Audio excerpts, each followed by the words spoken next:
Savez-vous, vous pouvez lancer votre activité avec 50 000 ou 100 000 ou partir de zéro pour avoir le succès dans votre activité.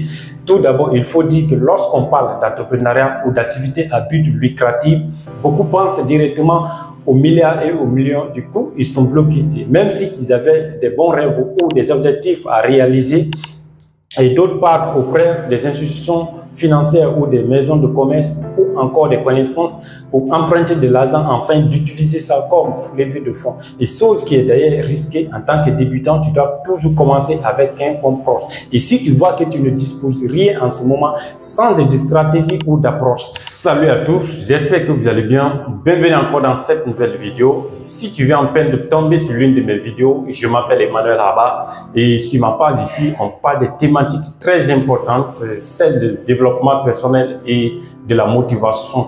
Je t'invite à t'abonner ou à laisser un pouce bleu pour me soutenir. Mais si tu es cette personne-là qui souhaite lancer une activité ou réaliser un rêve, dans cette vidéo, je vais partager avec toi 3 éléments qui te permettront de prendre ton essor et avoir le succès dans toutes tes activités. Je t'invite à rester concentré jusqu'à la fin de la vidéo car le 3e élément est celui que tu ne connais pas. Ce premier élément, c'est le point de départ de toute activité qu'on appelle ici le modèle business, constitué ici du nom d'entreprise, de l'objectif, de la vision, du compte de bilan prévisionnel, du compte de résultats prévisionnels, des flux d'informations et du secteur d'activité et plein d'autres éléments. Lorsque tu rédiges cet élément, tu as plus de crédibilité auprès des institutions financières et avoir beaucoup de sens et de succès à tes côtés. Vous savez, l'être humain est imprévisible. Il peut aimer un produit ou un service, mais quand vous lui montrez, il dit qu'il n'aime pas. Parce que quoi? La voie par laquelle vous êtes adressé à lui. C'est pourquoi ce 2e élément est très important. Et beaucoup négligent dans le lancement de leur projet. L'étude du marché, c'est un élément qui vous permet de connaître l'environnement dans lequel le projet se trouve et le marché dans lequel vous voulez vous lancer. Ou analyser et collecter des données sur vos consommateurs ou vos clients, ou connaître la faiblesse et la force de vos concurrents. Et pour que l'étude du marché soit bien faite, vous devez faire à la base de ces 4 éléments, l'offre et la demande, le marché et l'environnement dans lequel vous voulez évoluer. Le 3e et le dernier élément, c'est le résultat.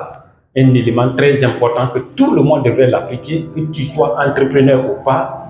Et il faut dire que cet élément m'a beaucoup aidé dans mes études. C'était César de Petit qui partait auprès de ces grands pour les demander du conseil.